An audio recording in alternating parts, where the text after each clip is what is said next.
राजस्थान की दो सबसे ज्यादा लोकप्रिय ताकतें ही एक दूसरे की दुश्मन हो गई। और क्या सचिन पायलट से हनुमान बेनीवाल की हमदर्दी पूरी तरह से खत्म हो गई? सियासत में आज ये सवाल इसलिए बढ़ चढ़ कर उठ रहा है क्योंकि हनुमान बेनीवाल का हालिया सचिन पायलट पे बयान बहुत कुछ कह रहा है।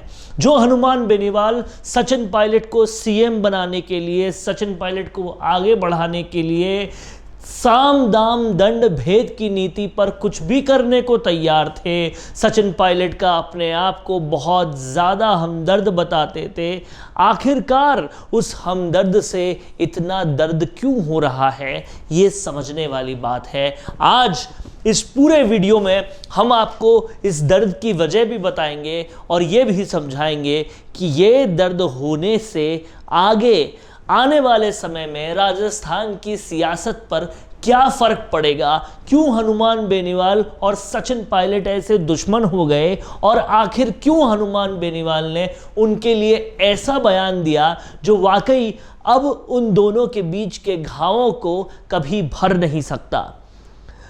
लेकिन इससे पहले अगर आपने अभी तक राजस्थान संवाद को सब्सक्राइब नहीं किया है तो तुरंत कर लीजिए ताकि आपको हर खबर का इस तरह का दिलचस्प विश्लेषण मिलता रहे जो आपको खबर के अंदर की खबर, पर्दे के पीछे का पर्दा और परत के नीचे की परत दिखा सके, बता सके और उसकी वजह से आप एक सही निर्णय ले सके।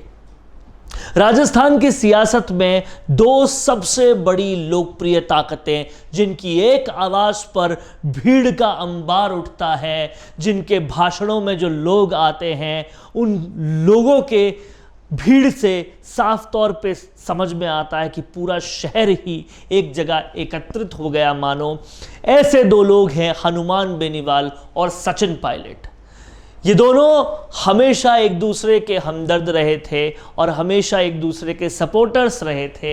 हनुमान बेनीवाल ने समय समय पर ये कहा है, ये बताया है, मीडिया के सामने हो या भाषणों में हो, कि अगर सचिन पायलट को सीएम बनने में कुछ विधायक कम पड़ रहे हों तो मैं दे देता हूँ। सचिन पायलट को अगर आरएलपी के साथ आना हो कांग्रेस छोड़ के तो उनका स्वागत है। इस तरह के लगातार उन्होंने एक नहीं कई बार और बार बार उन्हें ओपन तरीके से इनविटेशन दिया जो सोशल मीडिया से लेकर ट्रेडिशनल मीडिया तक बहुत बढ़ चढ़कर चलता रहा। इसी के साथ हनुमान बेनीवाल के इन सारे इनविटेशंस पर सचिन पायलट ने भी बहुत खुश होकर जवाब दिया, अगर मना भी किया तो तरीके से। लेकिन अब हाल में सचिन पायलट ने उन पर कहीं ना कहीं बहुत ज़बरदस्त तरीके से बयानवार किया है और उन्होंने कहा कि सचिन पायलट जब मानेसर गए थे, आप समझिए ये दुखती रग पर हाथ रखना है। मानेसर वाली घटना को अब फिर से याद करना, सचिन पायलट की दुखती रग पर हाथ रखना है।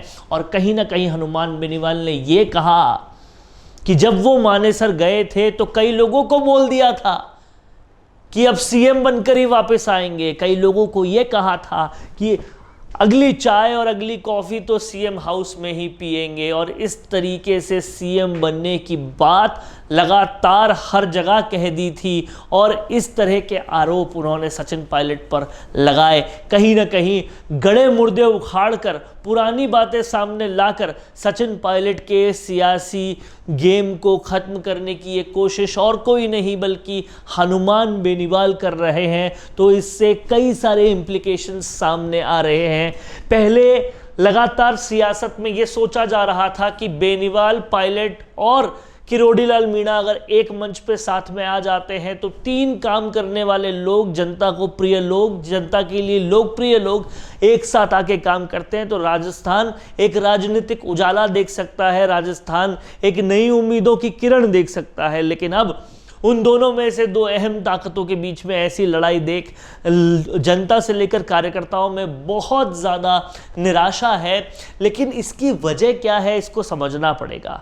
हनुमान बेनीवाल की तरफ से इसकी वजह कहीं ना कहीं यही समझी जा रही है कि सचिन पायलट को बार बार बुलाने के बावजूद भी ना उन्होंने कांग्रेस छोड़ी, ना हनुमान बेनीवाल को ज्वाइन करने की बात कही, ना अपनी पार्टी बनाकर हनुमान बेनीवाल से गठबंधन की बात कही। बार बार लगातार ओपन इन्विटेशंस देने के बावजूद भी उनका किसी भी तरह का रिएक्शन नहीं आना और कहीं ना कहीं सीधे तौर से नहीं तो उल्टे तौर से मना ही कर देना, इनडायरेक्टली मना ही कर देना वाली सिचुएशन हुई, उससे कहीं ना कहीं लगता है कि नाराज़ नज़र आ रहे हैं हनुमान बेनीवाल, जिसकी वजह से उन्होंने इस तरह की बात कही है।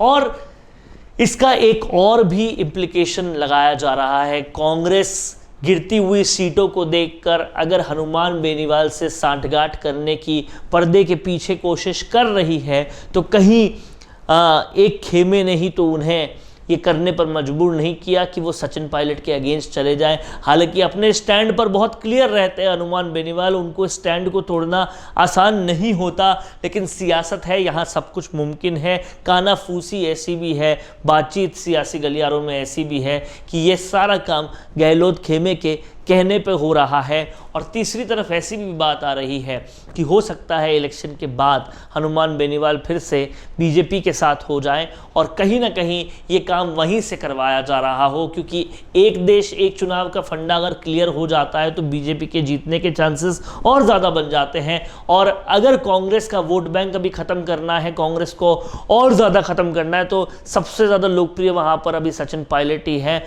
और सचिन पायलट के खिलाफ कुछ करके ही कांग्रेस खत्म हो सकती है। तो ये बीजेपी द्वारा इंस्ट्रक्टेड भी काम हो सकता है। अब देखने वाली बात यह है कि इन तीनों में से कौन सा परम्यूटेशन, कौन सा कॉम्बिनेशन सही बैठता है, कौन सी बात सही होती है जिसकी वजह से हनुमान बेनीवाल ने ये किया।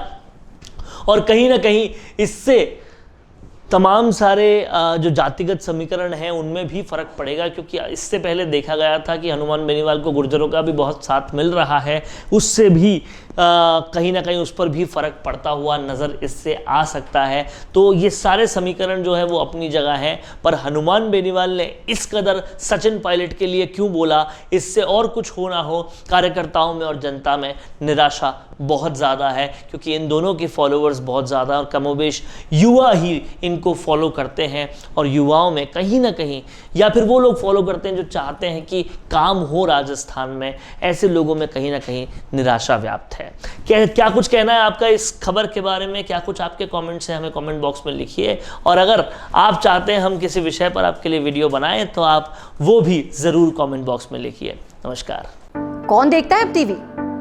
टीवी पर आपको कितनों ने देखा, ये कैसे पता चलेगा? घर घर इंटरनेट पहुंचने के बाद अब सब कुछ है डिजिटल। आपका वीडियो कितनों ने देखा ये हर पल आपको पता चलेगा, इसलिए डिजिटल मीडिया में बनाइए अपनी पहचान। 4.5 करोड़ से ज्यादा व्यूज और 3,27,000 से ज्यादा सब्सक्राइबर वाले राजस्थान के चैनल राजस्थान संवाद पर करवाइए कवरेज।